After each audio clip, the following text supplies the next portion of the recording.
Good morning. I'll call the April 1st board meeting to order. Please rise for the Pledge of Allegiance. I pledge allegiance to the flag of the United States of America and to the republic for which it stands, one nation under God, indivisible, with liberty and justice for all. Again, good morning. Start with consideration of agenda items. Any additions or corrections to the agenda? No changes, Mr. Chair. Anyone else? Hearing none, move on the agenda. And second. Motion by Commissioner Kruger, second by Commissioner Schmalz. Any discussion? Hearing none, we'll proceed to vote. All in favor say aye. Aye.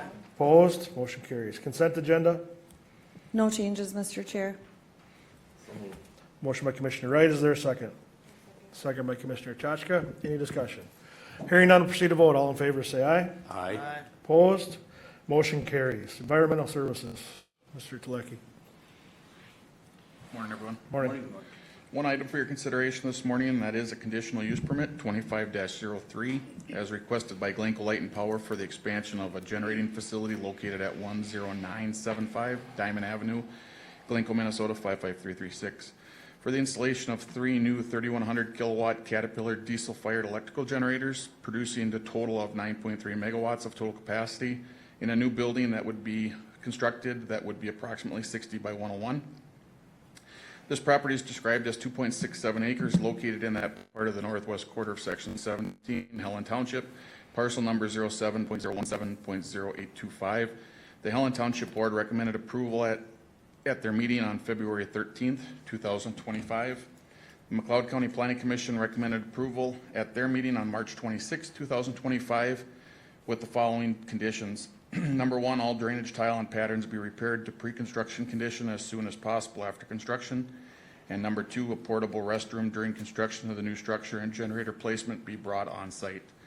And the reason for the gap, the Planning Commission did table this request at their February meeting to give the applicant more time to work with surrounding landowners. We do have a couple landowners here that would probably like to speak to this issue. And I believe currently the issue that would be with potential screening of that existing substation that is constructed. So there is an existing substation there, and it's just an expansion to the south. Glencoe Light and Power did purchase an additional property to the south for the purpose of locating these generators with a new building. Very good. As has been past practice, we let the landowners speak, and we'll continue to do that. But Commissioner Kruger, anything you want to start with? No, I've gotten quite a bit of correspondence and data. I just as soon wait until I've heard the presentation and the landowner speak. Very good. So anyone wish to address the board on this matter? Please come up to the microphone and give us your name and address and your information.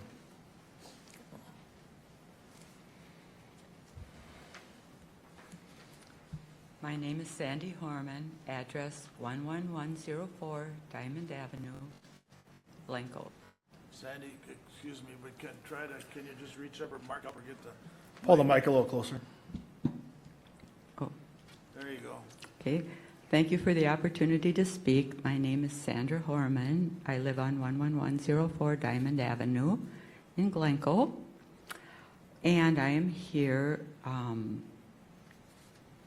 not in opposition to the expansion, but I'm here to perhaps have some type of fencing. From, research that I have done according to the county zoning ordinances, section 17, subdivision 7, paragraph 2, requires that a conditional permit, use permit, not be injurious to the use and enjoyment of a property owner. As the applicant cannot satisfy the approval criteria set forth in the county ordinance, I respectfully ask that the county board vote to deny this application if the county board chooses to approve the application, I respectfully ask, at the very least, the county require, as a condition of the approval, that the applicant install screening between its facility and the neighboring properties. I respectfully ask that the screening be in the form of evergreen trees or opaque fencing. My preference being cinder block or perhaps timbers, one of the other property owners have mentioned. So that is my request. Any questions or comments for me?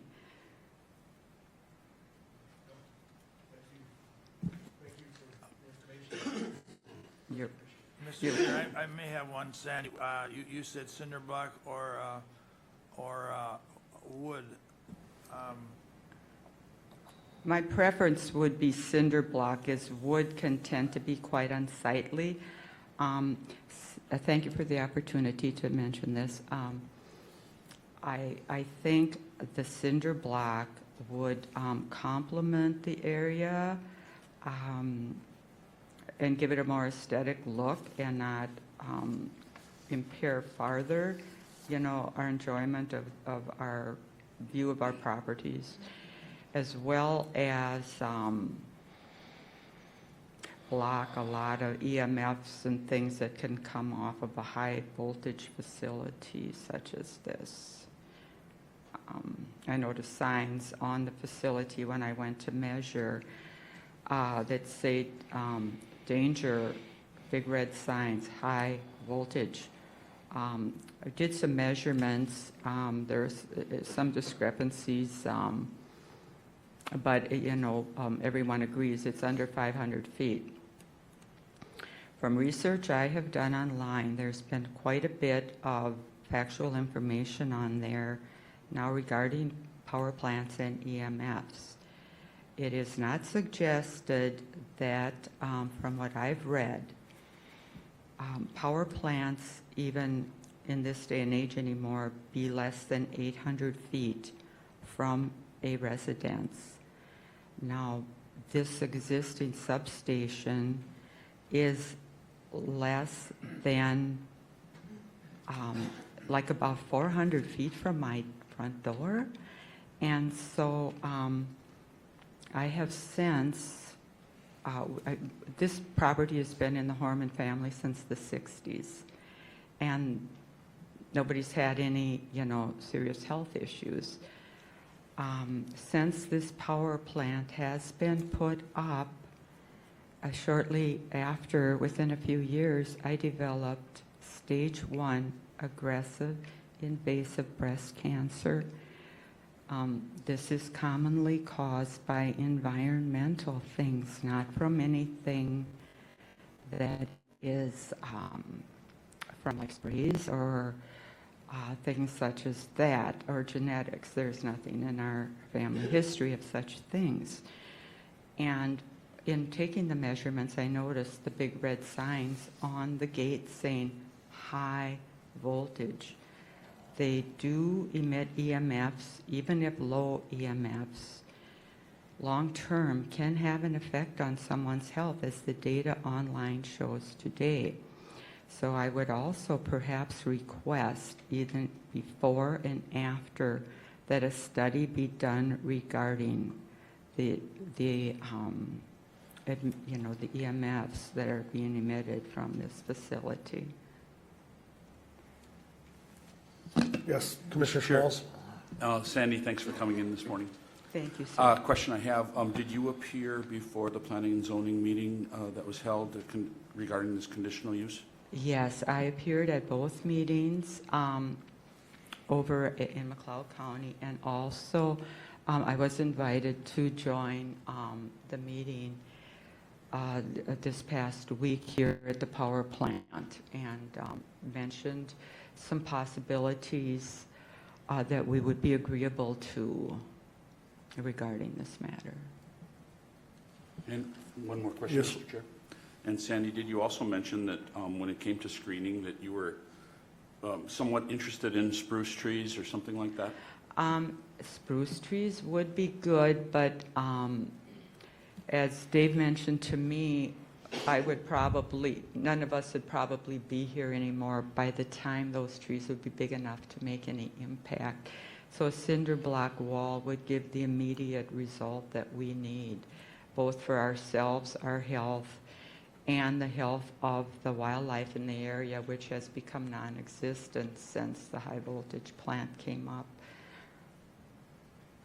Thank you. Thank you. All right, thank you. Thank you. Anyone else? Just Yes, sir? Before the next, I just want to clear a couple up, and Mr. Polzin might be able to comment on this. There's a couple, just want a clarification. The substation and the high voltage, stray high voltage possibilities are not on our agenda, really. I mean, we're here to get up the generator that's not going to impact that and whether we need screening or not. I just don't want to be drugged down. I have in the past, and I'm not taking sides here, but this is not our object for today. And then one more comment on trees. With the stuff I've been looking at, it's pretty hard. I personally have kind of outruled those trees because you can't hardly put them under power lines. And to the point that Ms. Erneman made before is, the growth will never get to what they want in our lifetime. So I just want to make them comments, but go ahead, Mr. Polzin. David Polzin. I live at 10782 Diamond Avenue. I took it upon myself yesterday to measure that road out there, County Road 72, Old 261, has got a right-of-way of 66 feet. So 33 feet from center, I measured out towards the power station. And at that point, then I measured from there to their chain link fence. They have 47 feet on the east side, and then they have a lawn on the west, or on the north side that is 47 feet. There's more than ample room to put up a fence or a wall to surround at least three corners of that, the north, south, and east. There's no houses on the west end to at least get the noise level down to nothing, if we can. When we had our meeting with Dave, he was honest and he said, I'm not going to lie to you that, yeah, I'm not going to tell you you're not going to hear it. Well, I don't hear it right now. Well, why should I? So if we can put up, whether it's a wall like you see when you go down to the cities on 212 for sound, and surrounded at least by three walls or three corners, the corners of the area where the houses would be, and seriously, I would say no less than 15 feet high to block the scene of anyone looking at it, Sandy, looking at the substation, and or us. So if you have any questions, great. Otherwise, thank you for your time. Thank you. Any questions? Just for the rest of the board, Mr. Chair, Mr. Polzin is right across the road to the east. Sandy is right across the road to the northeast. Just so you could picture that in your head. Mr. Chair? Yes. If I may. So I am part of that planning commission. When we were at the last meeting, I think was it you, Mark, that handed out the drawings and that sort of thing? Or was that? So Dave Meyer with Glencoe Light and That's- Power handed the ones out that you have in your hand. I have drawings in the packet that were included to show location of both property owners. Yeah, so, looking at the stuff that we had in our possession at the meeting, so they're putting in generators.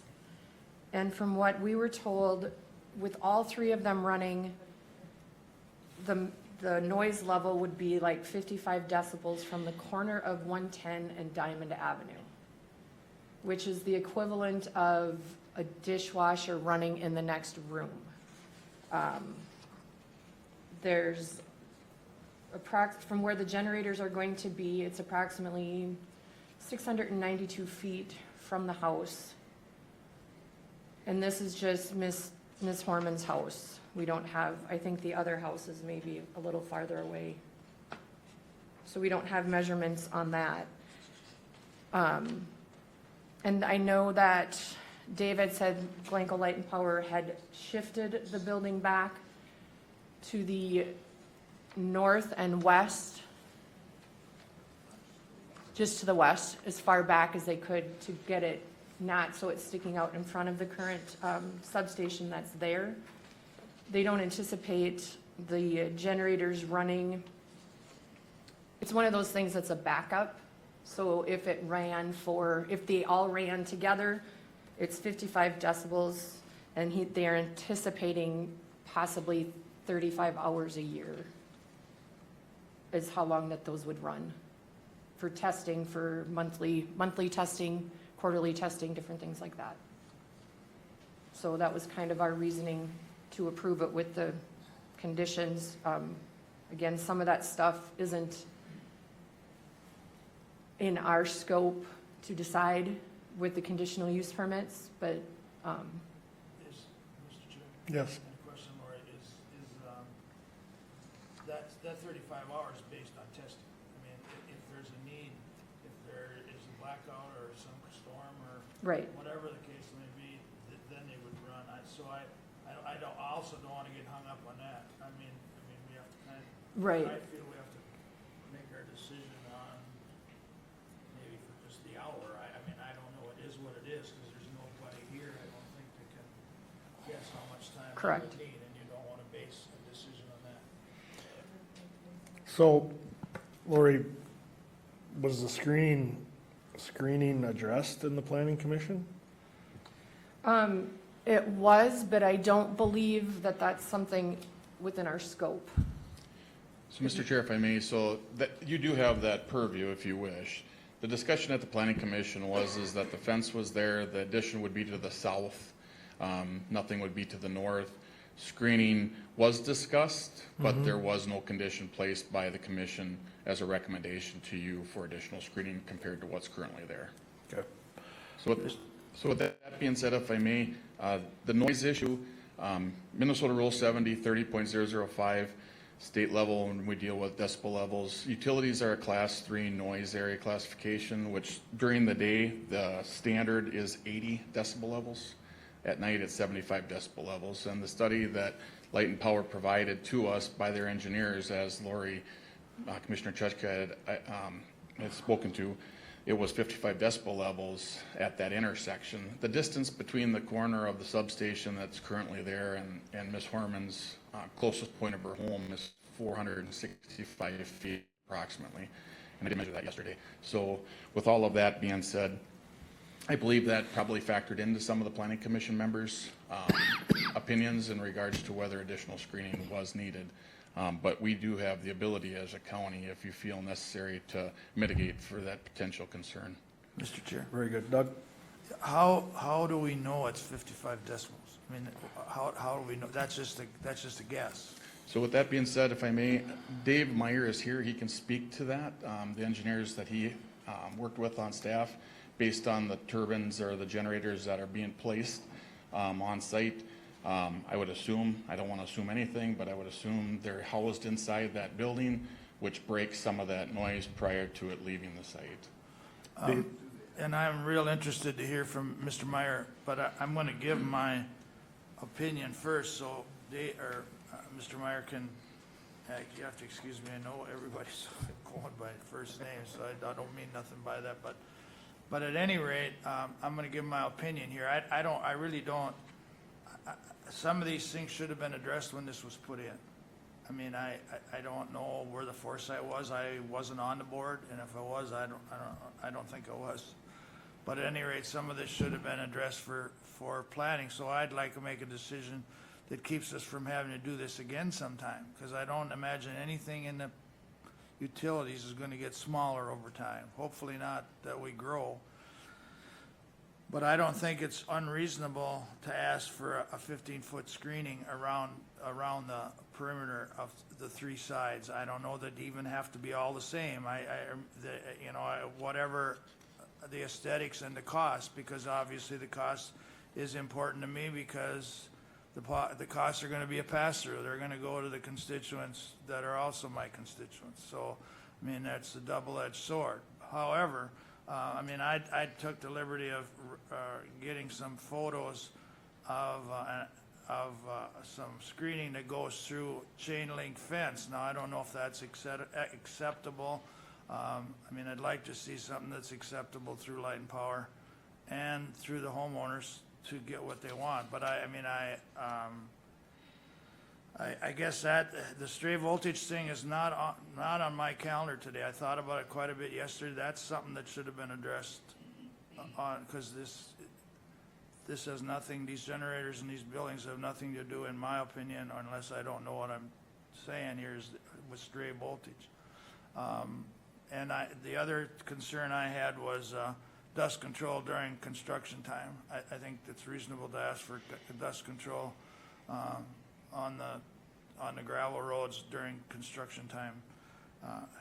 And again, what this looks like, what a privacy fence looks like, if we happen to agree on that, I don't want to go there. I want to take costs into consideration and what the constituents want. But I'm real interested to hear what Mr. Meyer has to say. He can comment on some of the things I just said. So.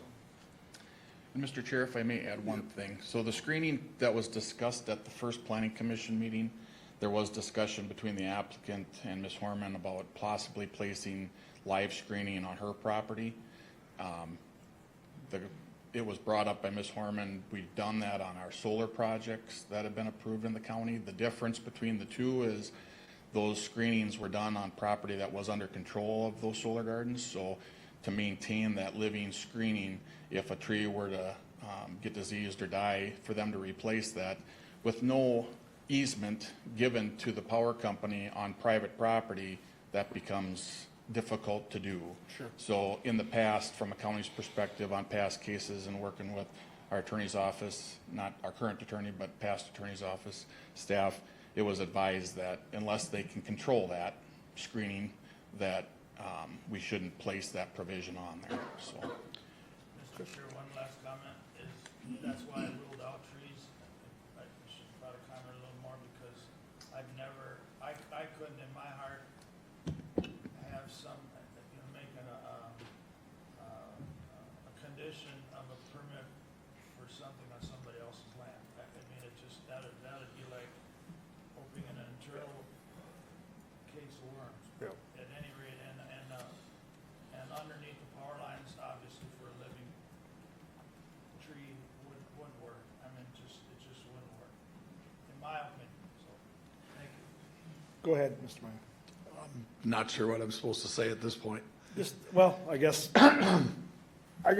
I have really one thing in mind, but I'm going to hold it up for a second. But just anything you can address regarding the homeowners' concerns or the board's questions that they brought up, anything you want to either agree or disagree with is fine. Well, I guess I understand the concerns. Quite frankly, the substation has been there. It was built and started construction in 2010. And whether it was an oversight by somebody or whatever, I haven't heard anything about it until now when we purchased 100 feet of land. To Commissioner Kruger's comment on the foresight back in 2010 when the land was purchased and the substation was built, at that time we thought we were going to have a willing partner with Xcel Energy on running an additional transmission line back to town.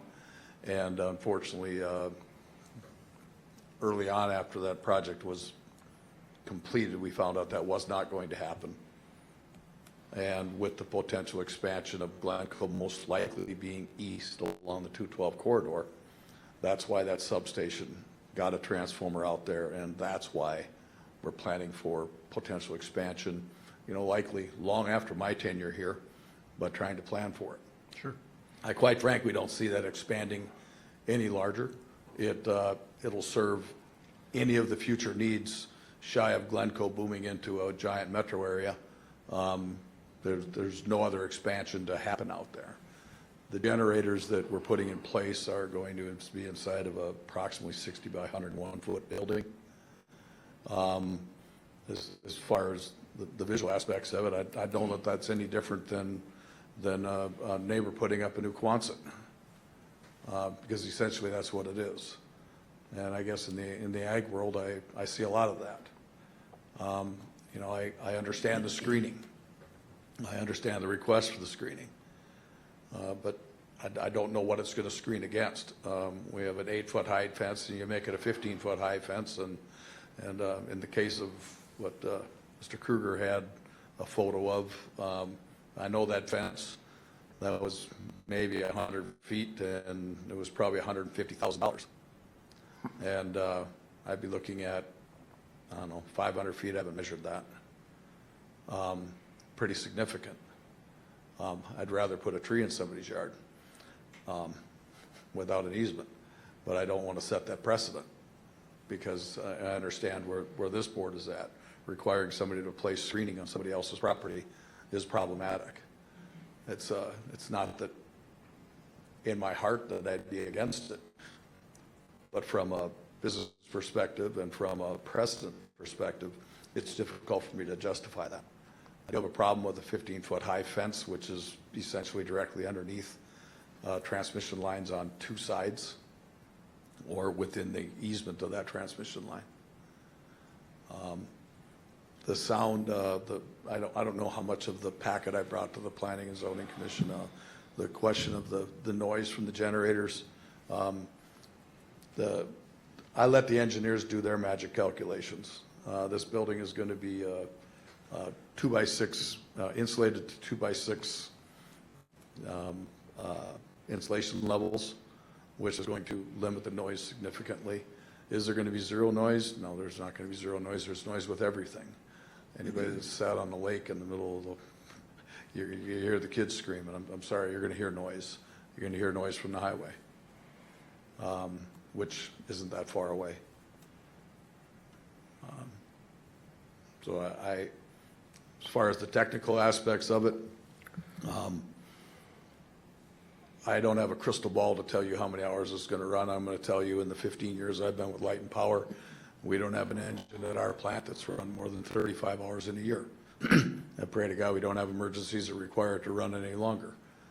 But even so, these generators, as a practical matter, they are not economical to run. It's not something we would ever run for economic reasons, or almost never run for economic reasons.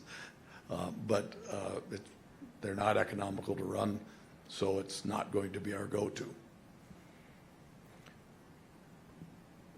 Nathan, go ahead. Mr. Chair and Dave, what energy source are you using to power the generators? Diesel. So are you thinking about diesel fuel tanks, above ground storage? What is the plan for diesel storage?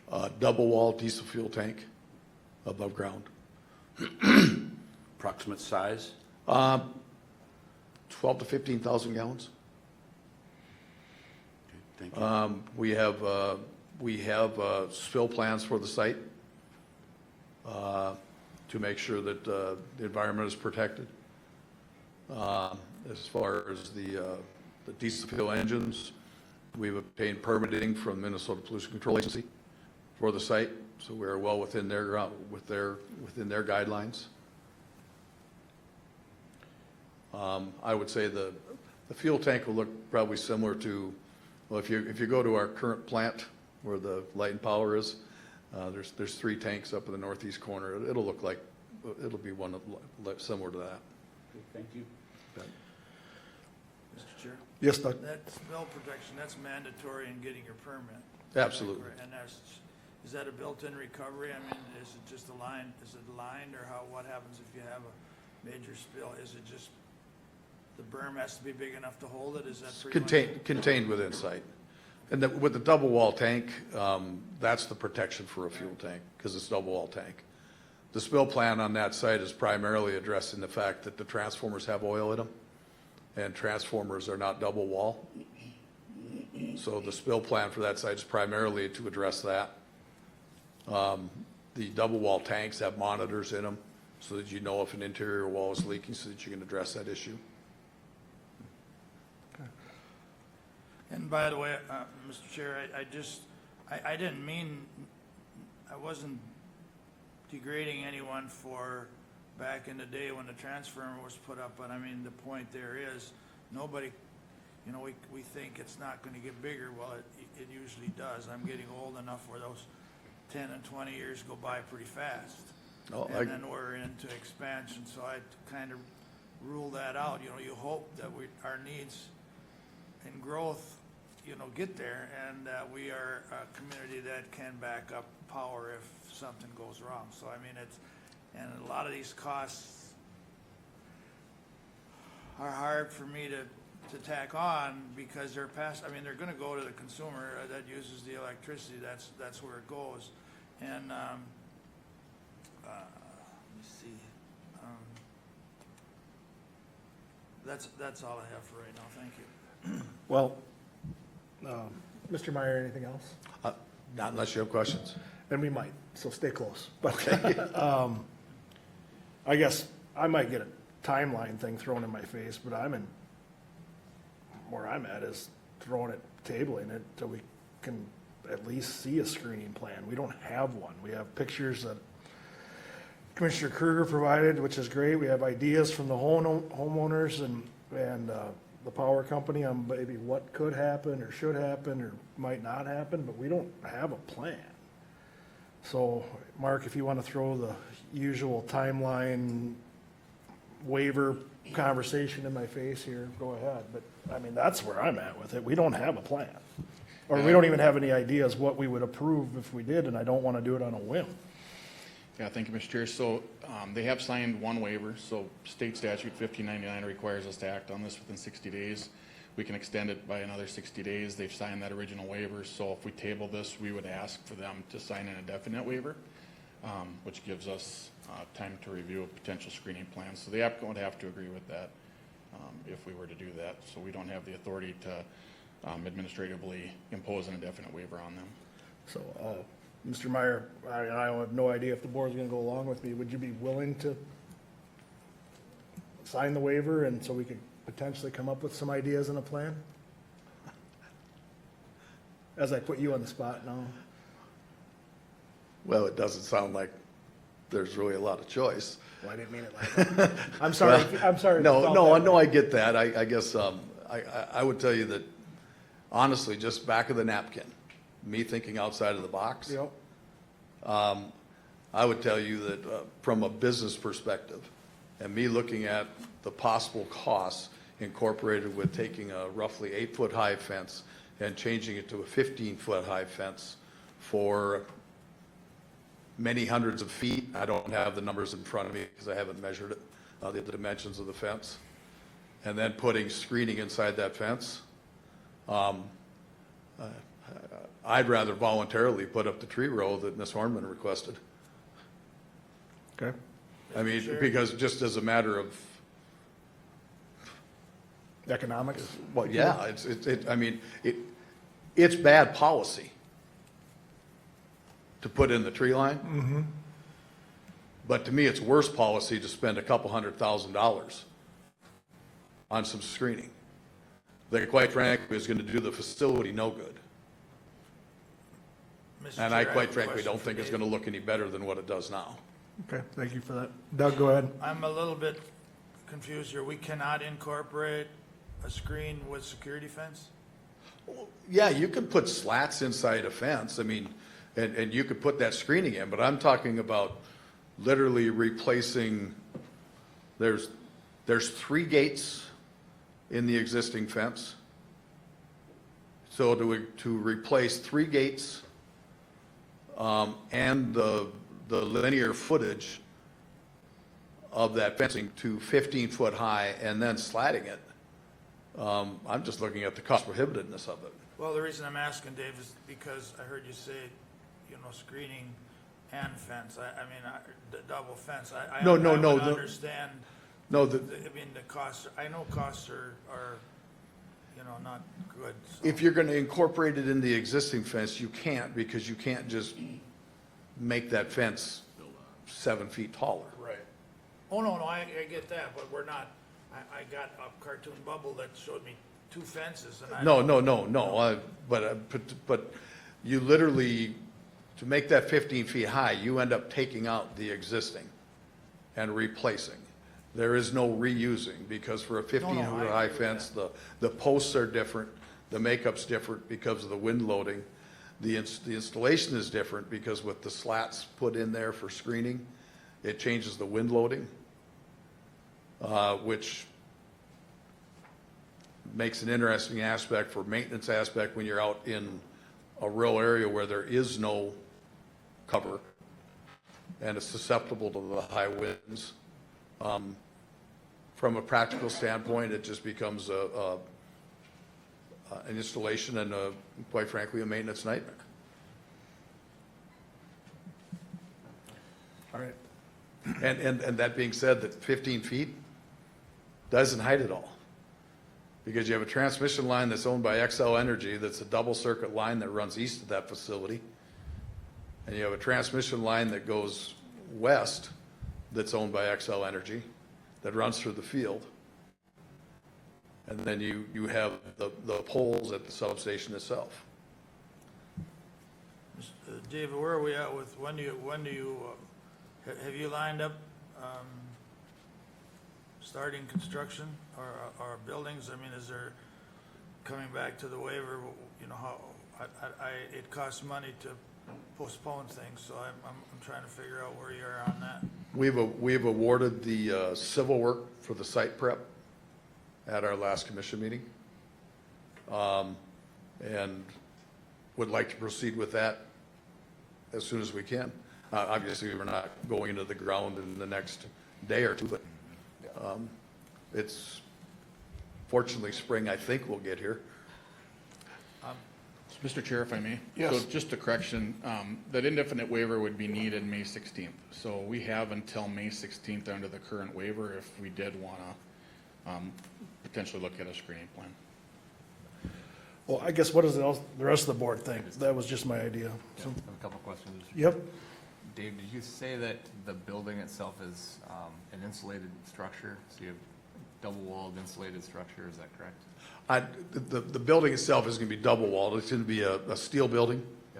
Yep. Steel trusses, but insulated, because that building will be heated, because those generators need to be warm so that they can start. In an instant, yep. Yep, right away. So the intent, and I've talked to the engineers, the original design of the building was going to be to insulate the walls at an R13, and I told them insulate them at an R19. So they're adjusting plans to insulate the walls at an R19, which is also will assist in the sound deadening. Yeah, I know that. Well, that's just, the reason why I asked the question was just to repeat that, because there is a huge sound advantage to an insulated building over non-insulated. Correct. For sure. So there's a reduction.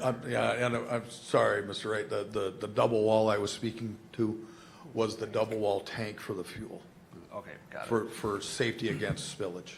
So, I mean, we've approved a lot of, fencing plans here for different structures. The only thing you're adding to the site, you're adding an additional building and a fuel tank. There's not. Yeah, we are, and I don't know what drawings what pictures you have, but right now, I believe we have, and I have copies of everything if you'd like to see it. We have this one. Okay. So if you take the existing fence line that you see in that picture there, Yep. we are literally taking that south fence and moving it 100 feet south. The property line technically goes to the center of the old road right away. But we're just taking that existing fence line and moving that 100 feet south. There was 2/3 of an acre purchased, but that 2/3 of an acre includes the land that would be east of the fence out to the center line of the road, which we're not using. So we're probably using maybe half acre, Okay. or fencing a half acre.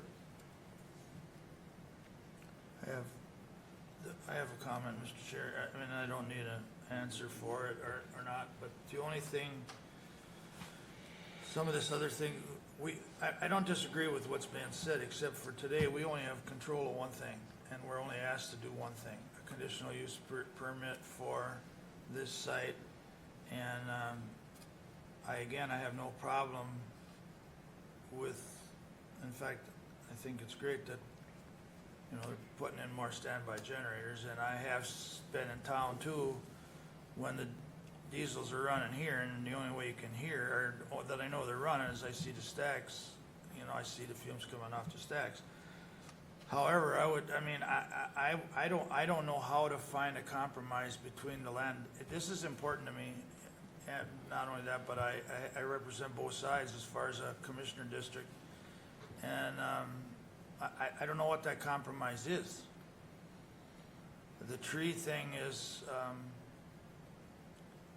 quite frankly, just an easy way out. I mean, it helps one person, but it does nothing as time goes, or any growth would go in there. So I don't know, and I don't know the answer to try and mitigate a condition. I guess I'd like to hear a rebuttal from the landowners and see what they, bare minimum, what their thoughts are. I mean, you've heard everything we heard on the cost of putting it up on three sides. I mean, is there a 2.5 side? My words, just for an example, compromise. Go ahead, sir. Okay. Yes, the building is apparently insulated, but you still have the noise of the intake and the exhaust. It's not like it's just going to be the running of the engines. And at the very first meeting, Dave was in Washington, and Tim Prail was there from the Light and Power. And Sandy and I had talked to him. And after the meeting, excuse me, after the meeting was over, and now they switched the building a different direction, but I had asked him, would it be, as the exhaust was facing east, I said, wouldn't it be better to have the intakes east? And he goes, the intake is going to be by far louder than the exhaust. So then we talked to Dave when Dave was out at our house, and Dave said, no, the intake's going to be quieter. So I guess I don't know who to believe at this point, but it's still got to take in consideration, there's still exhaust and intake noise of those motors. It's not just the physical running of them. So. Did you happen to take a look? I got some pictures here again, and I don't know what, you know, if it helps you at all, but this is get in that cinder fence, and I guess it's quite expensive. I don't know if you do it, Sandy, but I don't know what your thoughts are.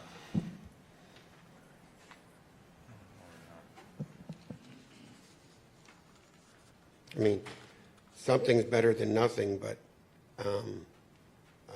Again, that's not that's not the height. That just shows you what. right.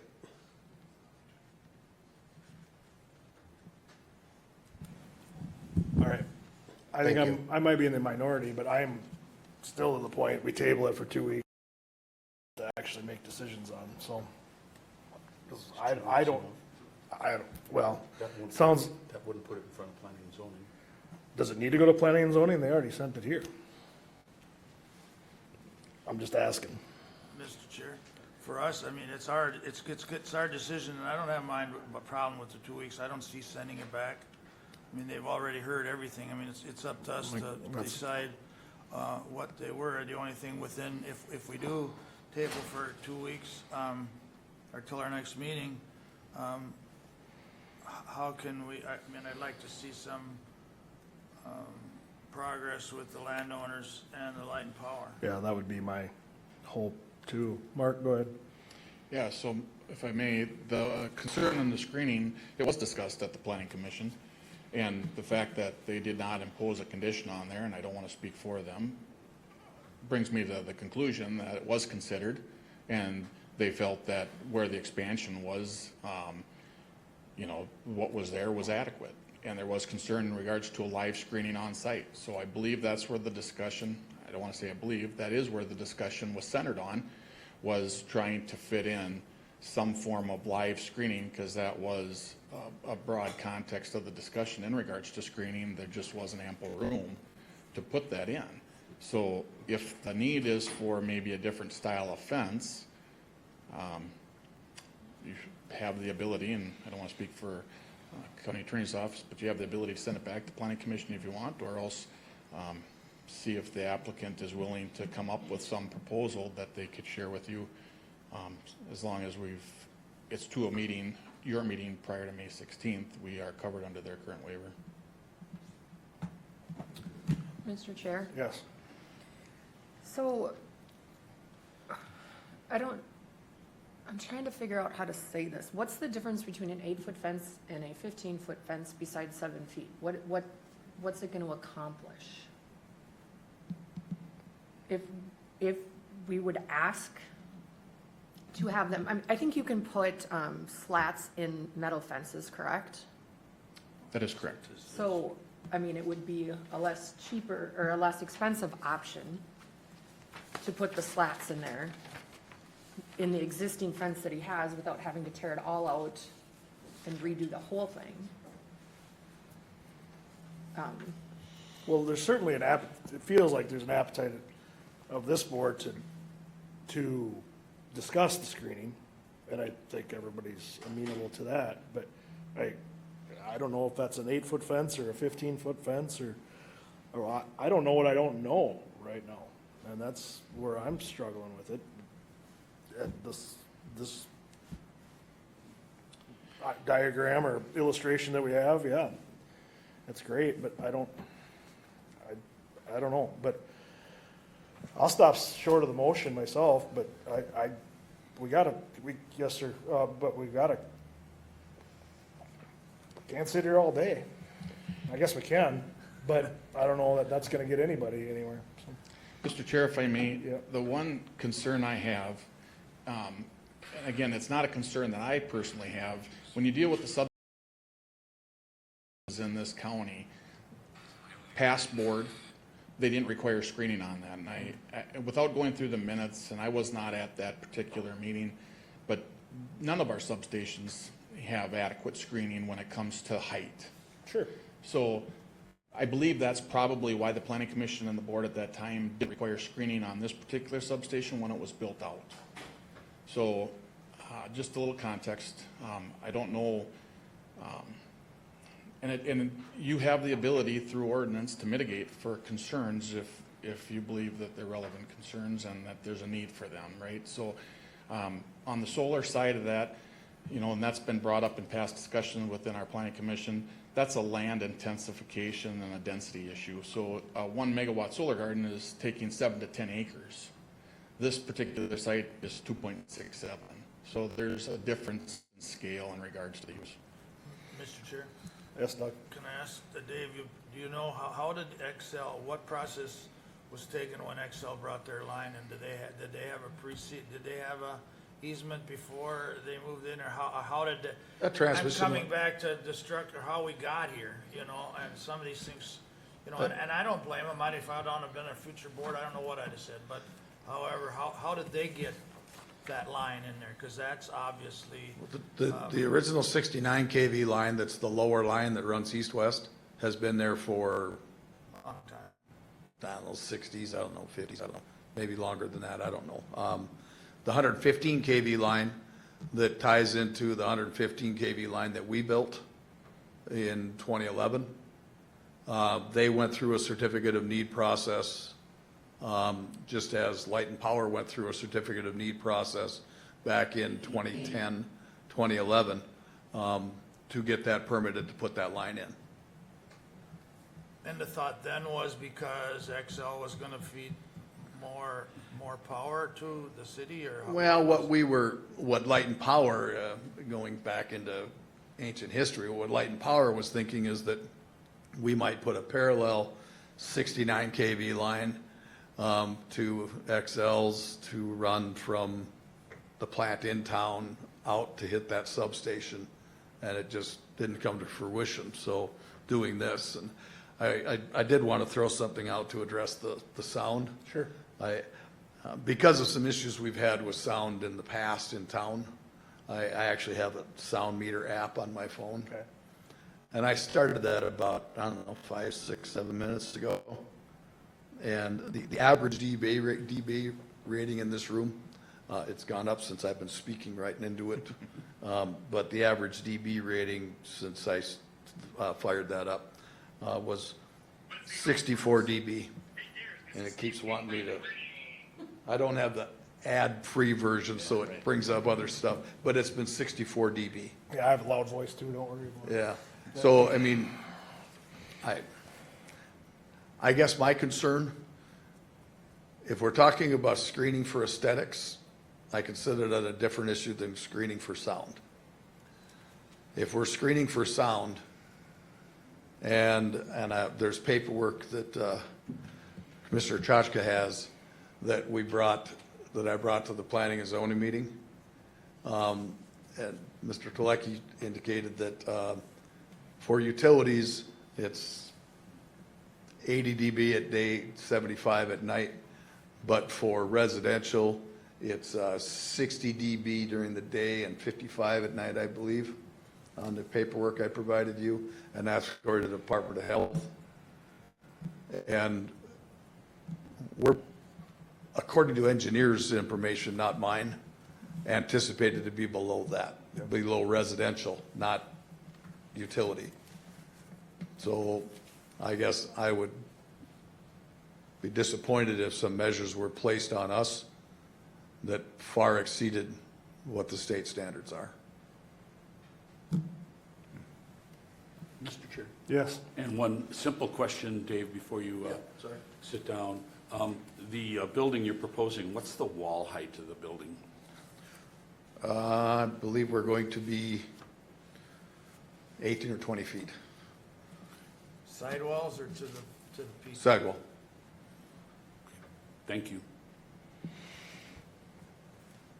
Well, what are the wishes of the board?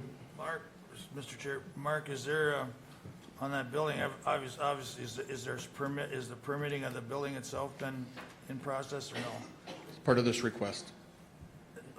Okay, the height, I mean, is there some airport stuff there? When I built, there's 35 feet, and they are outside the conic zone C of the Glencoe Airport. Okay. Did he change it? I'm further away and I'm in it, where it used to be.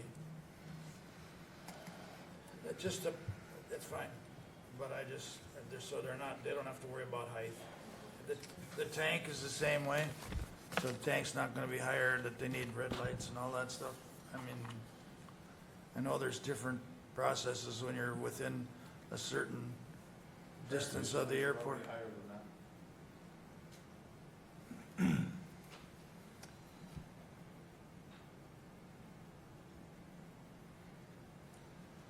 Chair, if I may. Yes. Typically in the past, when we've looked at screening, it's because what's inside the screen is extremely unsightly. Whether it's some solar structure, because of just the random poles and panels inside, any kind of a salvage yard type of a structure, we require some pretty tight screening on. This site, generally after construction, it's a bigger building and a fuel tank that'll be left, correct? We're not looking at a lot of, just random stored activity inside there. The comment, what is the screening really for? Is it for the site or the noise? And the noise seems to be the bigger topic here. And is there a chance that there are additional measures that can be put in place? Mr. Polzino mentioned he's not even sure which way this building is supposed to be facing, and because he hasn't been given a straight answer on that, and there's a little bit of merit to that. There's obviously some confusion out there. So is there any other options that can be looked at to try and direct or control the noise that may come out of this building, even though we're talking about something that is run for very, very little time during the year? And I can see the point why you definitely would not want to rely on this as power source for very long because of its expensive fuel consumption. But is there any other additional panels, noise directing panels that can be put around the building to direct noise, either the intake or exhaust that Mr. Paulzine has brought up? That would be a very cheap alternative instead of sitting here trying to figure out the height of a fence, because I'm not so sure that screening we're going to get much payback on that, trying to cover up what's inside there, because I see a fairly clean site here. But is there anything else that can be done to redirect any potential noise from the neighbors? Not that isn't already there. I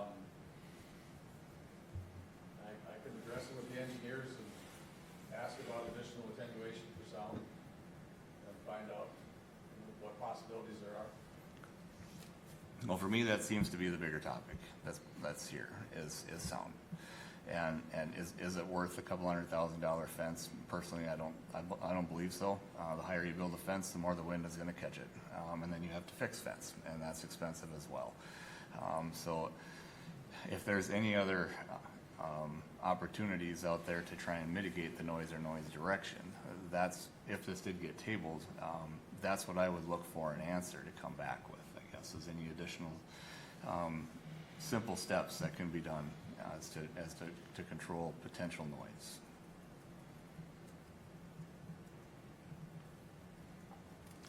Mr. Chair, Yes. I think we don't have enough to think about, but I'll throw another. Now, this area is zoned agriculture?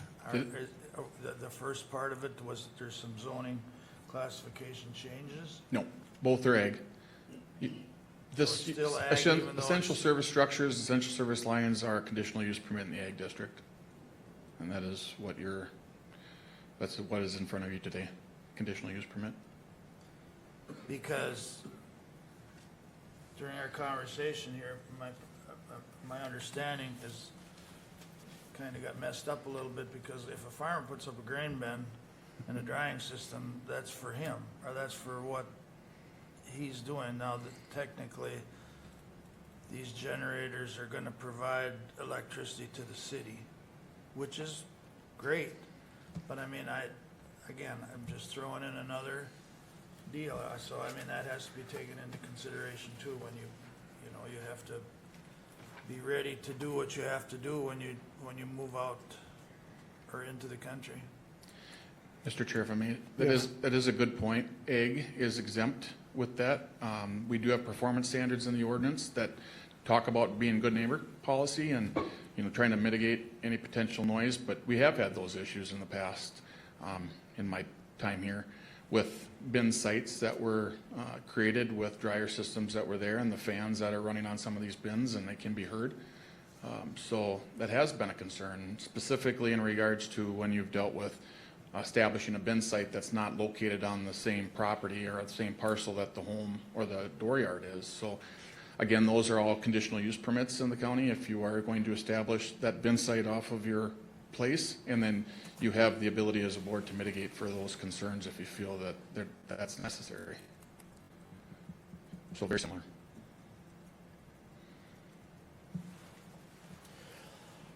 Okay. Mr. Chair, if I may, I Yep. just want to bring this up again, just as a reminder. Mr. Meyer had said his decibel meter, was at over 60 when he was standing there. But the closest house to the 55 decibel reading that we were given at the planning and commission meeting, it's still a couple hundred feet away from that house yet. So unless you're right next to the site itself, you're still 500 feet away from the location, from that house. Mr. Chair? Yes. Again, we're spending a lot of time here, and I'm still stuck on because unfortunately, I can see the value of the generators, and I can also understand, it was put to me, do you want it across the road from you? Well, I don't know. But having said that, we're not getting anywhere now, so I'd move the table for 2 weeks to our next meeting, and I don't want to start, well, I made a motion, so I'd move the table for 2 weeks until our Motion. next meeting. Motion to table, is there a second? Second. Second by Commissioner Wright. All in favor, say aye. Aye. Aye. Opposed? Motion Nay. carried. Roll call, Commissioner Kruger, Yes? Commissioner Wright, Yes. Commissioner Schmalz, Yes. Commissioner Chachka, No. Commissioner Nagel is yes. So we will table it on a motion 4-1, hopefully focusing on the questions that we got brought up here, and come up with a plan that everybody can move forward in somewhat of a compromised manner. So, thank you. Thank you. Building maintenance. Good morning. One item for your consideration this morning. Consider approving the sealed bid from Foster Mechanical for the jail and sheriff's office mechanical HVAC replacement at a cost of $184,400 with funds from County Building Major Repairs Budget 01-115. The Budget Committee discussed the proposed project on February 3rd of 2025, and the project required public notice. The public notice request for sealed bids was approved February 18th, 2025, and ran for 3 consecutive weeks. Other bids received were from Ewell, Maple Grove, Minnesota, for $204,865, and Gag Sheet Metal Inc. of Hutchinson for $255,000. Thank you. Any questions for Mr. Morgan? Mr. Chair? Yes. We knew this expense was coming. We obviously have the low bidder, so I'll move to approve. Motion by Commissioner Wright, is there a second? Second. Second by Commissioner Kruger. Any discussion? Hearing none, we'll proceed to vote. All in favor, say aye. Aye. Opposed? Motion carries. Thank you. Thank you.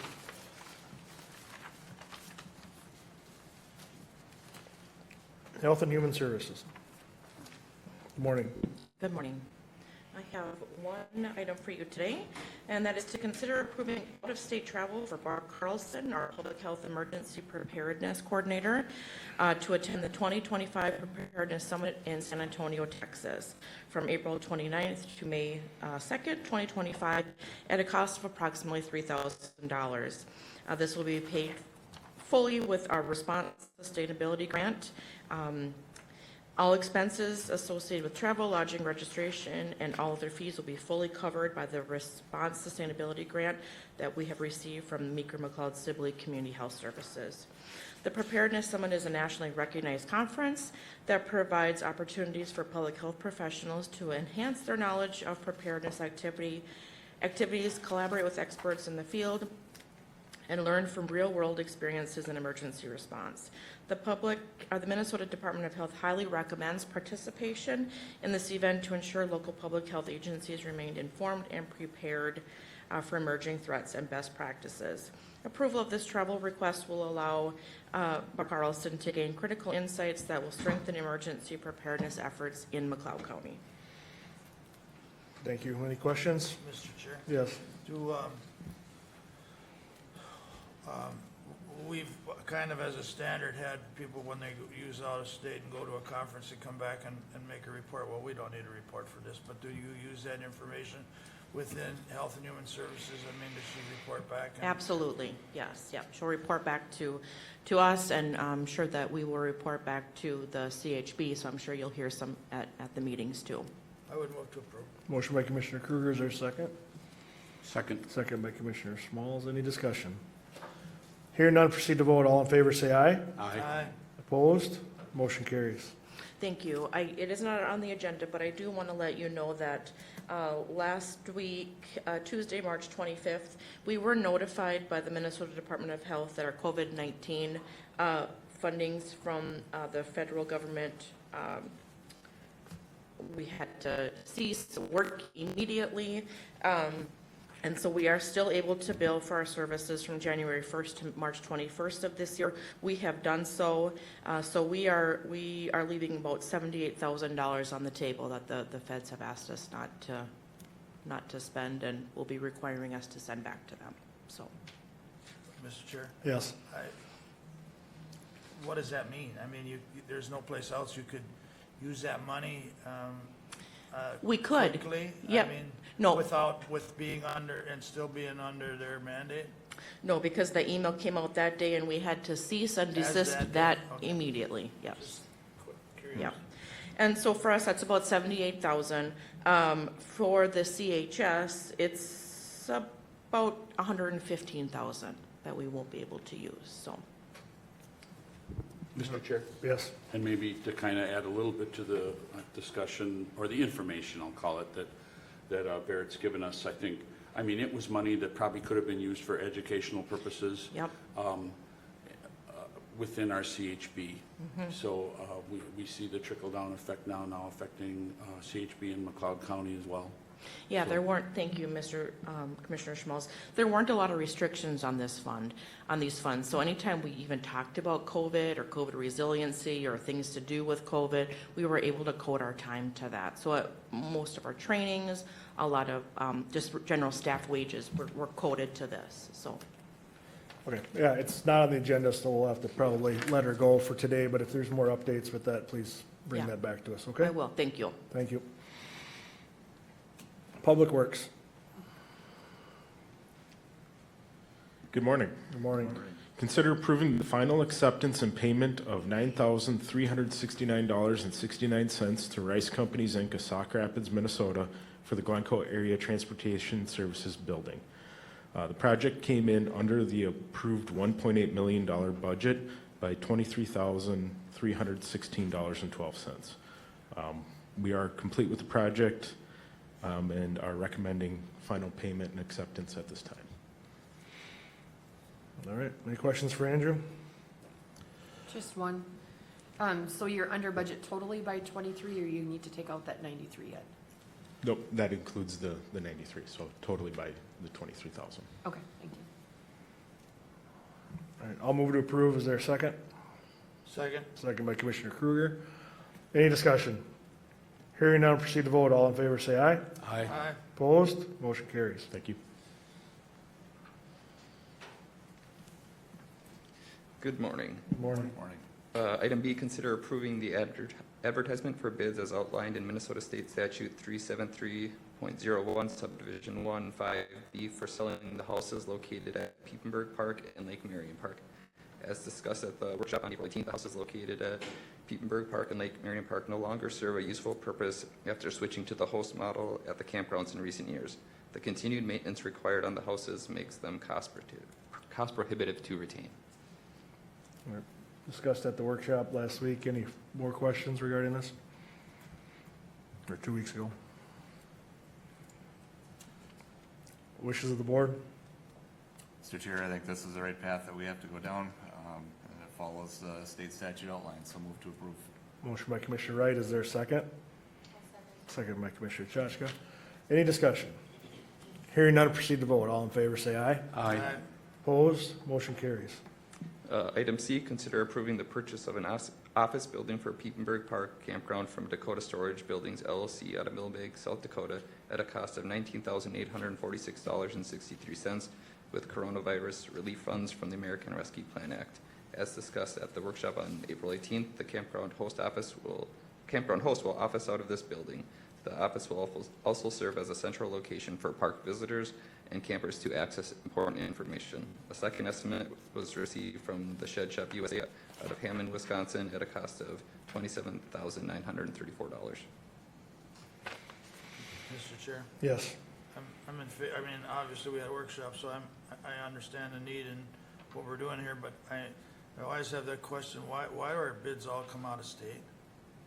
I did look for some local companies, but none of them had exactly what we were looking at for this type of structure. Okay, I've so. seen the picture now, obviously, and it's kind of a generic question. I'm somewhat set back that we can't. Well, locals should always be first, but even in the state of Minnesota, this isn't the only place. Mm-hmm. So you had reached out as far I as looked for some other, I looked for other options that were locally and I couldn't find Thank any. you. All right. Wishes of the board? I'll move to approve. Motion by Commissioner Kruger, is there a second? I'll second it. Any discussion? Hearing none, proceed to vote. All in favor, say aye. Aye. Opposed? Motion carries. Item D, consider approving the purchase of an office building for Lake Marion Park Campground from Dakota Storage Buildings LLC out of Millbank, South Dakota, at a cost of $19,846.63 with coronavirus relief funds from the American Rescue Plan Act. As discussed at the April 18th workshop, the campground host will office out of this building. The office will also serve as a central location for park visitors and campers to access important information. Again, a second estimate was received from the Shed Shop USA out of Hammond, Wisconsin, at a cost of $27,934. Same request, different park, right? Yep. Okay. Mr. Chair? Yes. Same building? Yes, Surprise. the only difference is the layout changes, so depending on the direction you're coming in, it'll shift it a little bit, but otherwise, same structure. To approve. Motion by Commissioner Wright, is there a second? Second by Commissioner Chachka. Any discussion? Hearing none, proceed to vote. All in favor, say aye. Aye. Opposed? Motion carries. Item E, consider approving the purchase of materials and furnishings to finish the interior of the campground host office buildings at Lake Marion Park Campground and Petenburg Park Campground at a cost not to exceed $10,000 with coronavirus relief funds from the American Rescue Plan Act. Public Works staff will purchase the materials and items and perform the installation for the office buildings. Items will include flooring trim, wall and ceiling coverings, office furniture, window coverings, an AC wall unit, and portable electric heating unit. This does not include electrical work, which we will bring back at a future board meeting. I'll move request, Mr. Chair. Motion by Commissioner Schmalz, is there a second? Second. Second by Commissioner Kruger. Any discussion? Discussion? Yes. I just want to note that we did a lot of work over the last couple of years, actually, to, this has been in the works and talked about in different workshops and planning. I just want to accent that American Rescue Plan money was thought through and used the right way. So, I mean, if there's some thoughts about it, this was a long-range plan, not just a one-time ask. So it's one-time money, but it's a one-time, so hopefully it'll do a lot of good for more of McLeod County's residents and our park system. Excellent point. Any further discussion? Hearing none, proceed to vote. All in favor, say aye. Aye. Opposed? Motion carries. Thank you. Thank you. I have employee relations.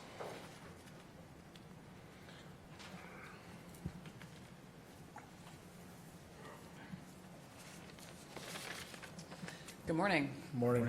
I have two items today. Item A is consider approving a request reviewed by the Personnel Committee to hire one full-time temporary license center specialist through July 31st of this year.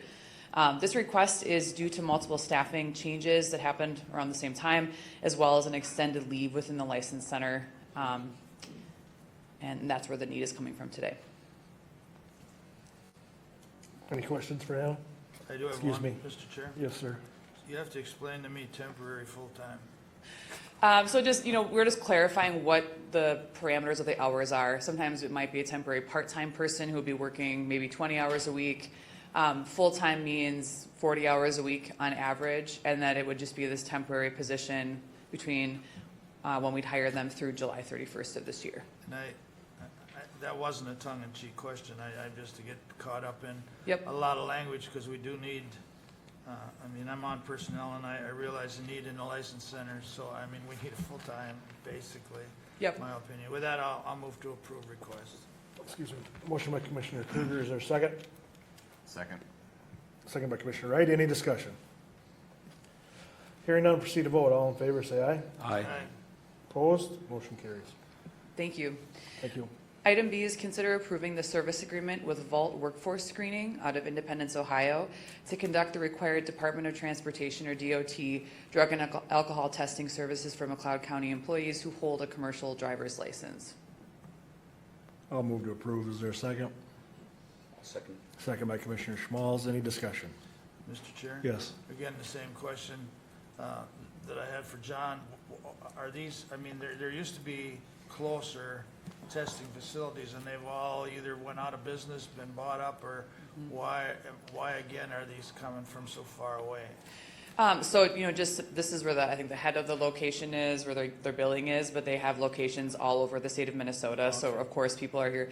We did have a different contract, and unfortunately, we're not getting what we needed. And so that's why Vault is a really well-known company. A lot of other counties are using this service for the required DOT drug and alcohol testing. So reference or talking with other HR professionals in the field, this felt like the best option.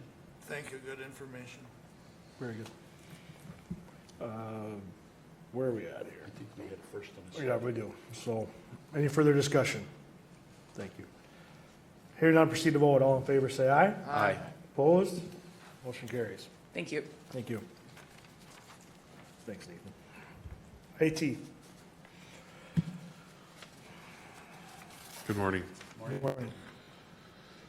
Consider approval of purchasing server infrastructure from Exigent Solutions of Minneapolis, Minnesota for a state contract amount of $63,035.17 with funds from the information technology budget. This server infrastructure is needed to meet Bureau of Criminal Apprehension and Criminal Justice Information Services requirements for segmentation of servers and data. Very good. Any questions for Matt? I'll move request, Mr. Chair. Motion by Commissioner Schmalz. Is there a second? Second. Second by Commissioner Wright. Any discussion? It's just another one of those computer/software things that we need to do in order to keep up. So. Yep. Any further discussion? Yeah, Mr. Chair, I agree with what Commissioner Wright stated. It, again, is one of those, I won't say unnecessary, but one of those necessary steps we need to take for the security of our citizens. Any further discussion? Hearing none, I'll proceed to vote. All in favor, say aye. Aye. Opposed? Motion carries. Consider approving statement of work from Insight Public Sector of Chandler, Arizona for a time and materials amount of $13,978.80 for VMware upgrade services and implementation of the new servers for Criminal Justice Information Services compliance with funds from the information technology budget. This statement of work will upgrade our current VMware server environment, prepare it for the new servers for CJIS compliance, and add the new servers to the environment configured to meet the Bureau of Criminal Apprehension and CJIS requirements. This is a time and materials quote. Insight will only invoice for actual time used. A second quote of $19,594 was received from Exigent Solutions of Minneapolis, Minnesota. Thank you, and you'll be around to verify the time and materials. Correct. All right, I'll move to approve.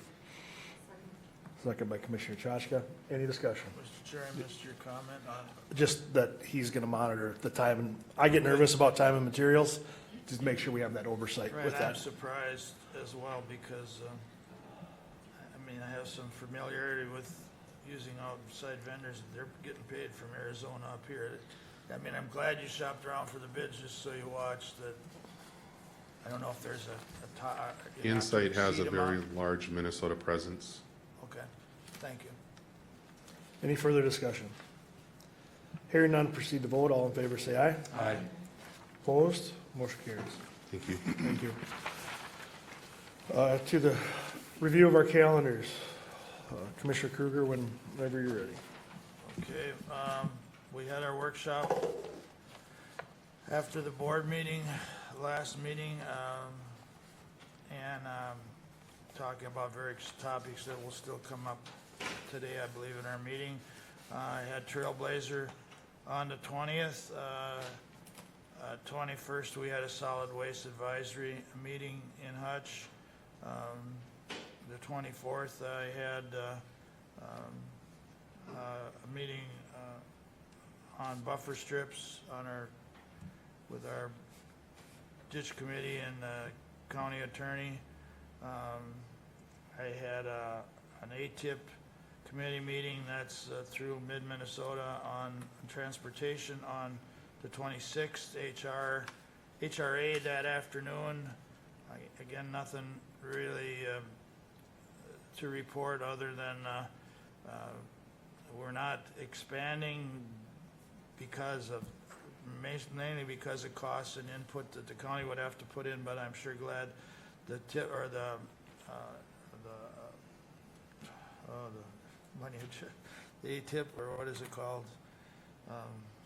Coronavirus funds helped us a great deal in there, in able to operate efficiently and cheap enough for our residents. I had a agenda review on the 27th, and on the 28th, I had a joint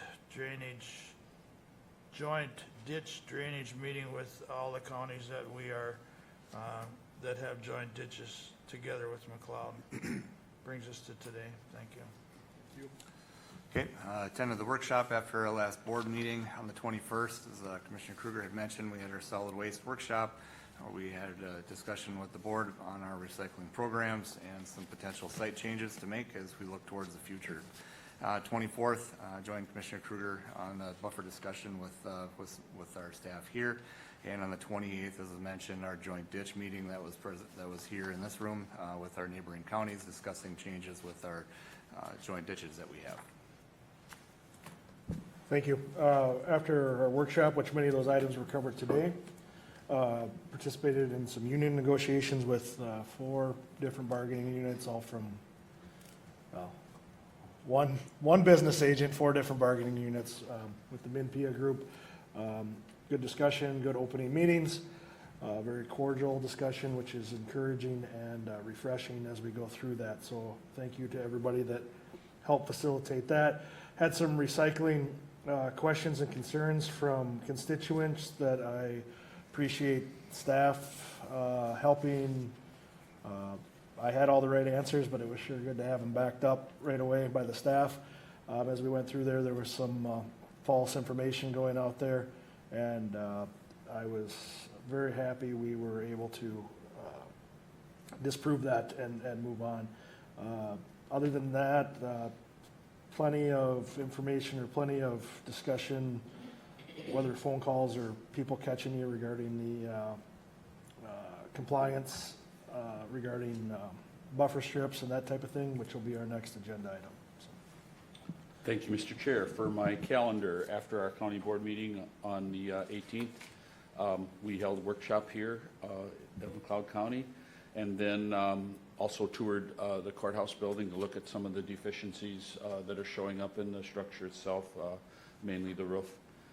And then that afternoon, I had a well-being committee meeting here at the Government Center. On the 19th, as Commissioner Nagel mentioned, I'm part of the Union Negotiations Committee as well, and I participated in the meeting with the 4 unions that day, luckily by Zoom. On Thursday the 20th, we had the Insurance Committee meeting in Sibley County. We do our health insurance plan jointly with Sibley County, and it was what we may say our opening meeting where we meet with our insurance broker and discuss the plan moving forward here for insurance. We'll have to be choosing a new plan for health insurance in both counties here on the 1st of January. So we want to get that started as early as possible so that we can spend enough time looking at the options that are out there and hopefully come up with some really good decisions for both counties. On Friday the 21st, other commissioners mentioned, we had our solid waste committee meeting at the solid waste facility in Hutchinson. And then last week, Friday, as mentioned, we had our joint ditch annual meeting held here at the McLeod County Government Center.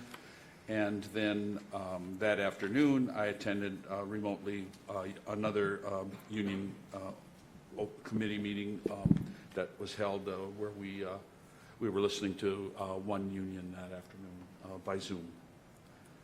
Mr. Chair, and then I also had recycling questions addressed to me lately, so I guess it's been a popular topic out amongst our public. Mr. Chair, that's all I have. All right, Lori? Like everyone else, the workshop after our last meeting on the 18th, and then I didn't get to the tour of the courthouse, but I did get to the presentation, which was pretty eye-opening. There's some work to be done there, that's for sure. On the 20th, I had the Trailblazer meeting that morning. They went over the audit. It was the first time I'd been there in person, so it was nice to kind of get an idea, and that was a good meeting. Solid Waste was on the 21st. That was the first time I'd ever been inside the building, so I got to see the whole recycling operations. That was pretty cool. And again, the recycling questions that everybody else is having. On the 24th, I had a phone call with Sarah from PACT. There's some things we're working through there, and as one of the executive board members, so she called me to give me an update on that. On the 25th, I had some training with Deb from UCAP and Hutch. We met up and we went over some stuff there to kind of get me in the loop with all of that. On the 26th, we had planning that morning. That was a lengthy meeting. We had I think we had 2 hours of travel just to look at all the different applications that we went over that day. On the 27th, I had a UCAP Zoom meeting that they have a bunch of things going on there, so it was kind of nice. They have some buildings they're putting up for emergency housing, so it's always nice to see the updates on that. And then the 28th, I had the joint drainage meeting here as well. So that brings us to today.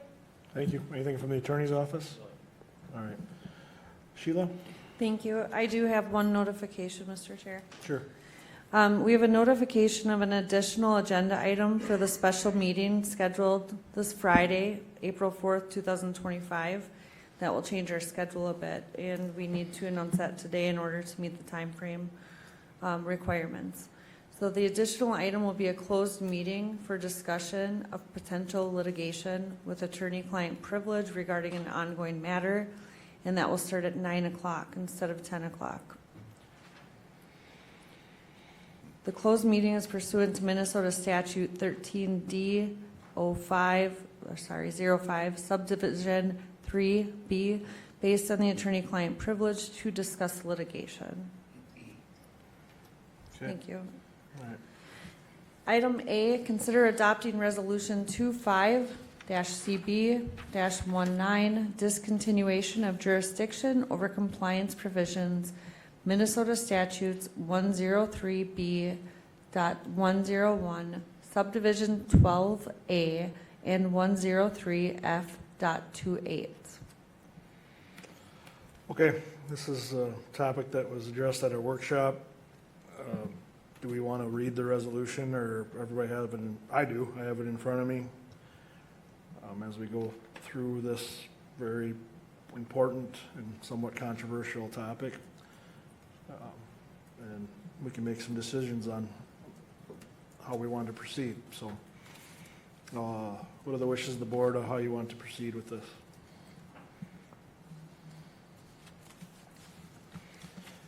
I'm not sure if you, Mr. Chair, want to read it, or if we should have the county attorney address it. I'm You know, that's not, quite sure. not to put you on the spot, Ryan, but that's not a terrible idea. Can you kind of either read it or highlight it or summarize it for us, please? Well, the proposed resolution as it's written, it was drafted following the discussions at our previous workshop, and, you know, what had really been some ongoing discussions about enforcement of the, you know, buffer laws here in the state. And what the county did some years ago, and I can pull it up here in a second if needed, is it enacted a resolution concerning these statutes that elected jurisdiction to enforce any violations or non-compliance issues related to the state's buffers, and that would apply both on public ditches and public waters as they're defined here in the state. So when a jurisdiction like a county, this also applies to watersheds, although in a bit different way, but when a jurisdiction like a county has elected jurisdiction to enforce, they can also essentially unelect or discontinue that and turn that back over to, in this sense, it'd be Bowser to the state of Minnesota, and they would be then responsible for any enforcement mechanisms that would follow. So the resolution that's drafted is really just a resolution that would it would discontinue that election of jurisdiction. I can certainly, I mean, if we need it read into the record, I can do that in a moment. Or if there are questions about the effect of this resolution or any of the provisions that are contained therein, it was included in the packet. To my knowledge, it has not been changed since the packet was published last week. But that would be the effect. You'll see in the resolution that if the board were to decide to discontinue its own jurisdiction here, that would not be effective until 60 days date from when the state would receive notice. So that would give time, and the resolution directs staff to cooperate, with the state to turn over any necessary records. But there's that notice requirement. So the effect would not be immediate. It would be 60 days from when the state receives notice. That exact date would depend a bit on when the communication happens. But so I'll stop there for now, and I'd be happy to answer any questions, but that's the resolution's effect as drafted. Mr. Chair? Yes. Is 60 days a hard day? Is that a hard date? I mean, or couldn't they take, after we pass the resolution, have we essentially passed the torch to them, or is that a hard day? Well, it's provided for in statute, so I don't know that, even if they receive notice and 30 days in, they say, hey, we're ready to take over, I'm not sure that they would be comfortable doing so if they deem that they actually had the authority to do so yet. The flip side of that is I don't really foresee it taking any longer than those 60 days for them to be up and running. So 60 days, it's provided for in statute. That's where it comes from. Okay, Mr. Chair? Yes. Now, this resolution, I mean, you're comfortable that it just undid what we did? I mean, we're going back, I mean, there's no extras in there. I mean, we're just giving our enforcement through this process of buffer strips back to Bowser. I mean, there's nothing hid in there.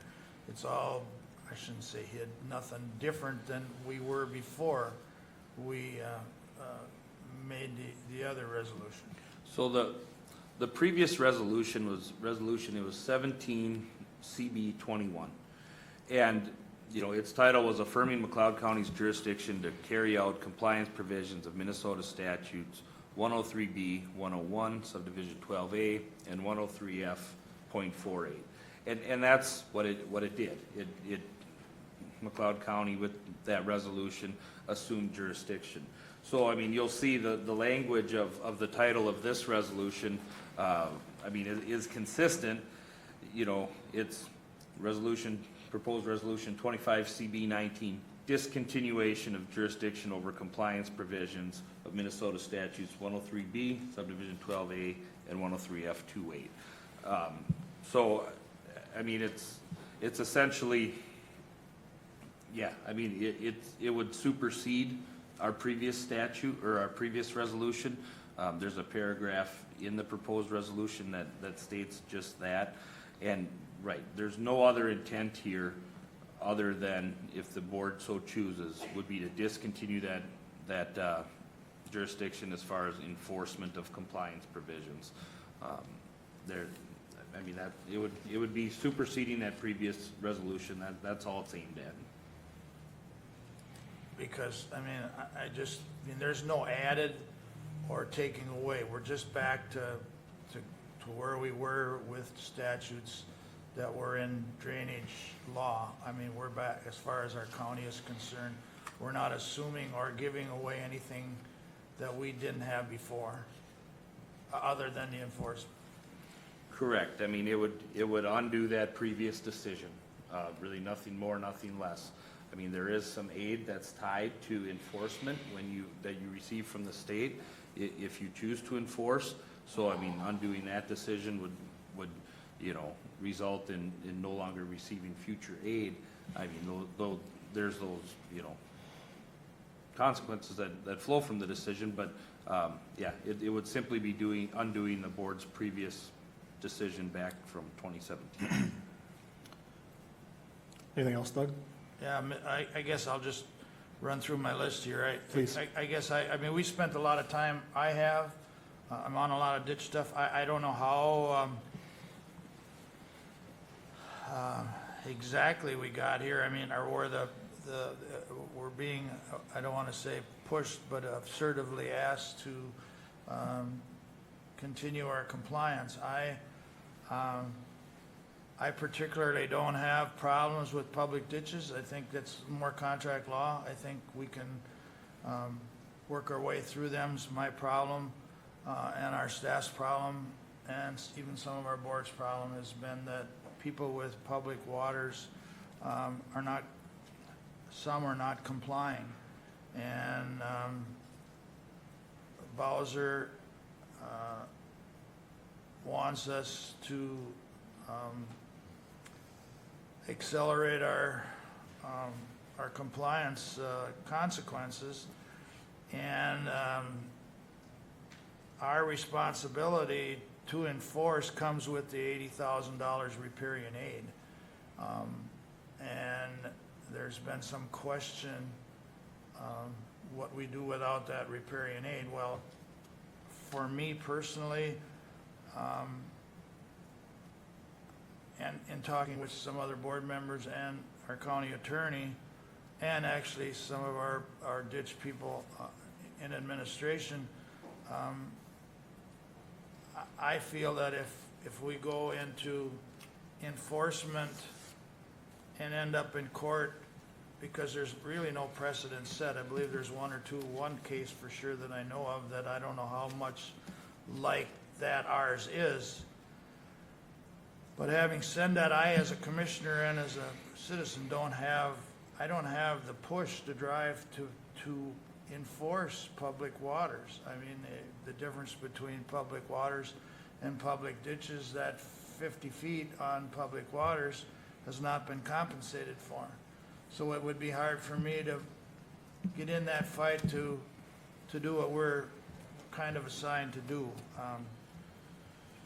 Now, I hope that made sense. So my opinion is to turn it back to Bowser, and I checked into the things that happened after that, and some comments that were made here a little earlier.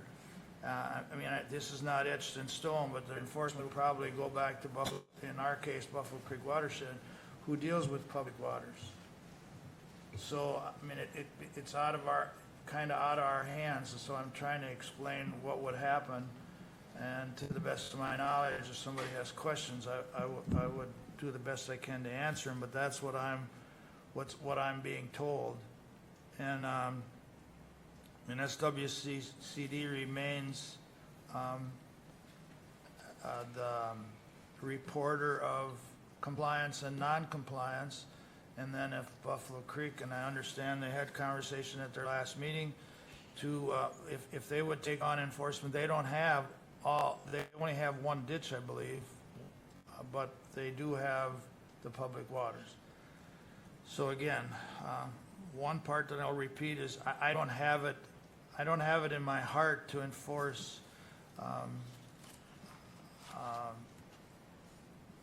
I want to stop short of saying takings, but I just said it, but of the 50 feet on the public water. So I guess I'll stop with that. Thank you. Bottom line, this is gonna come down to if there's a motion and a second to a vote. So why don't we just go down the line, if that's okay, Paul? Mr. Chair, if I may, there is one I noted, in the title, and I believe in the resolution, it refers to statute 103F.28. It should read 103F.48, and that's consistent with the 2017 statute and consistent with just the applicable state statute. So if there is a motion, whether it's to adopt or to deny or do anything, it should be amended to reflect the 103F.48. Thank you. Okay. Point 48? Point 48, yeah. Okay, one more thing, Mr. Chair, short. I have had some correspondence with landowners, and it came up in our workshops, that some of the people, and I've been an advocate for many years to stay at the table or you're on the menu. In this case, people want us to stay at the table to not enforce. Well, we ran out of that rope. I mean, we don't have that luxury right now. We can't, we've done everything feasible that I'm aware of to try and find a program that worked with some of these buffer strips, and we've ran out of rope, in my opinion, to where Bowser, and probably they're getting their orders from their bosses, but they want us to either enforce or turn it back. Mr. Chair? Yes. I mean, individuals may look, and, I mean, McLeod County has an ordinance on buffer enforcement and the regulations, and just so everyone's aware, I mean, that ordinance, there was an original and then an amended, it flowed directly from the original election of jurisdiction in 2017. Part of kind of the bargain of when a county elects to enforce buffers is that it also agrees then to set up that mechanism such as the local ordinance. So the local ordinance did not predate the statute. It did not predate our election of enforcement. It was kind of part of the deal as far as when enforcement was, when we chose to enforce, that necessitated us to create an ordinance. But this is all driven by the state statute and the state's rules regarding, buffers in general and what those requirements are. Everything else, from the county perspective has been in reaction or in response to that. So if someone looks and says, well, McLeod County's got its own buffer ordinance anyway, I mean, it was closely tied to that original decision to enforce. Okay, thank you. Commissioner Wright? Sure. Well, we've been at this, I think, as Commissioner Kruger mentioned, for quite a while in workshops, and this is a very heavy-weighted decision, but I've got the 3-page reasons and I've got the few points reasons, so we'll start with the few points first, I guess. But let's start, I mean, the buffer bill is not ours. McLeod County pushed. We sent a 5-0 resolution to the state many years ago saying, do not do this. And the law was made at the state, and this is a state law, and state compliance is mandatory. It's not really our choice who's supposed to comply and who's not supposed to. This has gone on for several years now of notices to some landowners that choose not to comply, and we've done our part. Our staff has done their part to do an awesome job working with landowners to look at compliance alternatives, work through some of the alternative practices to decrease the amount of footage that is required in the buffer. And there's still this group that is going to make this horribly expensive if we continue on this road. And at this point, without going through the long version, this is a state law. This is a state deal.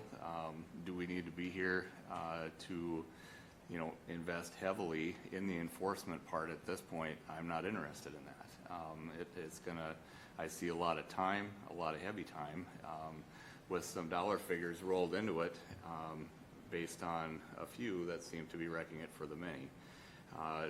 If we approve this, our staff are still here to assist landowners in any way possible to work through those buffer options, to make sure that things are in compliance.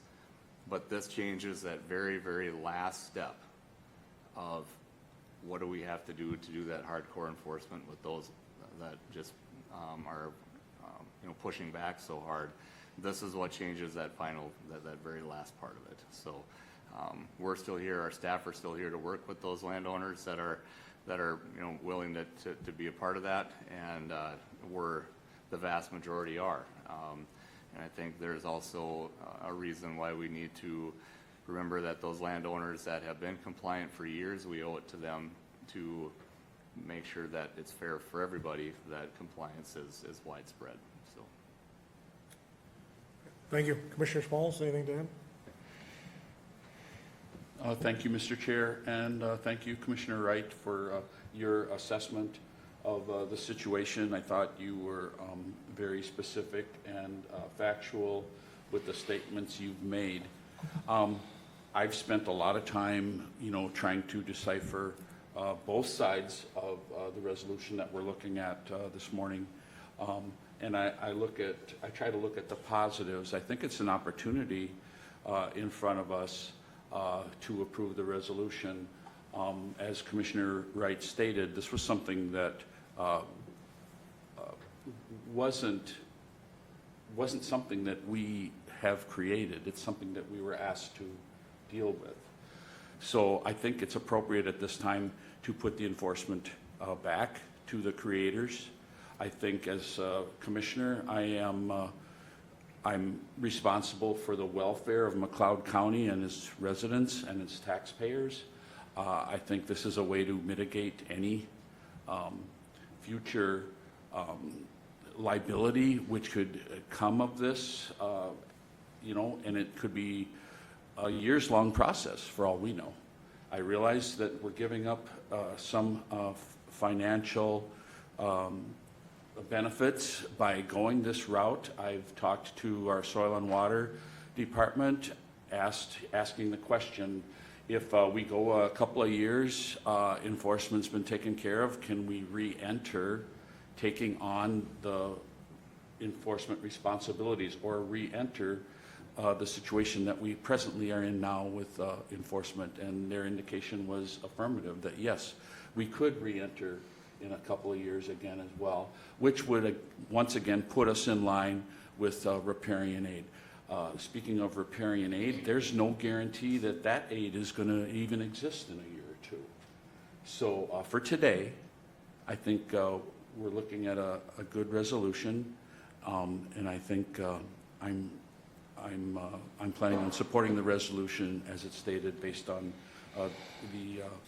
on what I just mentioned. Thank you, Mr. Chair. Lori, anything? I really don't, so. No, I appreciate everybody's comments. It helps. I've talked to a few different people, and but it's nice to hear different sides from, from the past and that sort of stuff, as somebody who's, just new to the board. So, thank you. All right.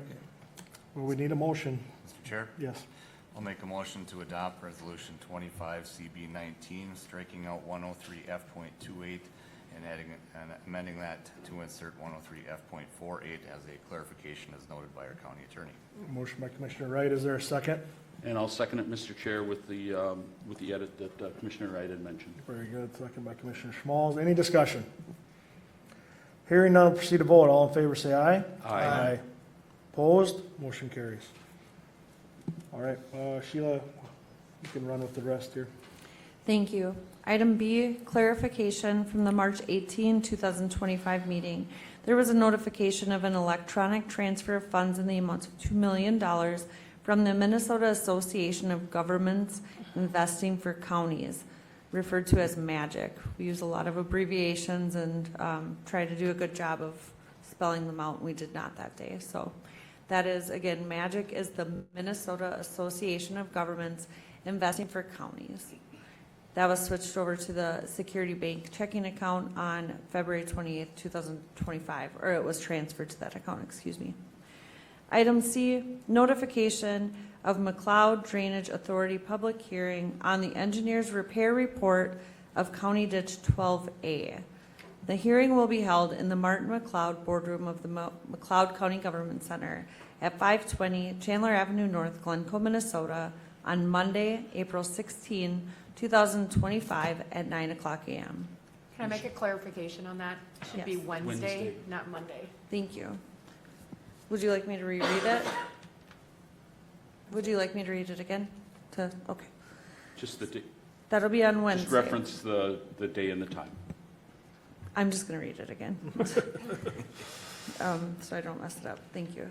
So it is on April 16th is Wednesday. Okay. Item C, notification of McLeod Drainage Authority public hearing on the engineer's repair report of County Ditch 12A. The hearing will be held here in the Martin McLeod boardroom of the McLeod County Government Center at 520 Chandler Avenue North, Glencoe, Minnesota, on Wednesday, April 16, 2025 at 9:00 a.m. Item D, Notification of a special meeting of the McLeod County Board of Commissioners at 9:00 a.m. on Friday, April 4th, 2025, at the McLeod County Government Center, 520 Chandler Avenue North, Glencoe, Minnesota. The purpose of the meeting was read at the beginning of my update for the 9:00 start time. And then the 10:00 will be the McLeod County 2025 legislative priorities. Item E, notification that the Minnesota Department of Natural Resources anticipates a donation of property from Ducks Unlimited to the Minnesota Department of Natural Resources section of Wildlife. The property is in Section 35 of Round Grove Township and will become an addition to the Cuyas Lake Wildlife Management Area.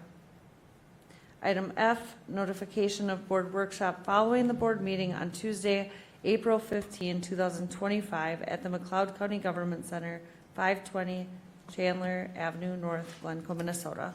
Thank you. Open forum, anyone wish to address the board? Press relations? Mr. Chair, Thank you for coming, by the way. Yes, Doug? just like clarification again, now, I got a little confused or didn't write fast enough. On the 16th, it's at what time does that ditch meeting start? It is at 9, that's right, okay. And then I have a comment on E. All we are is taking notification. This is one of those things that stick in my saddle. We're taking more tax-paying land and turning it into non-tax-paying land, and I'll keep advocating that in lieu of taxes, run for a longer period of time. But again, I just wanted to note that we have no control over that. It's strictly a notification. Thank you, Doug. Looking for a motion to recess to our next board meeting, 9 a.m. Tuesday, April 15th at the McLeod County Government Center, 520 Chandler Avenue North, Glencoe, Minnesota. Move recess, Mr. Motion by Commissioner Schmalz. Is there a second? Second by Commissioner Chashka. Any discussion? I'm just gonna ask a question. Yes, sir. Because we already have a meeting posted, do we have to change that motion or not? Because Oh, we're that's meeting fair. for an official meeting on Friday morning. I'm That's sure I'll have to ask the county attorney. I can Might take a I can moment. reread it if you. Recess to Friday? All right. So, if it is okay with the motion and second, the motion will read the next county board meeting, 9 a.m. Friday, April 4th, at 9 a.m., 520 Chandler Avenue, Glencoe, Minnesota. Nice catch. All in favor, say aye. Aye. Opposed? Motion carries. We'll take 5 minutes and move into the workshop right away.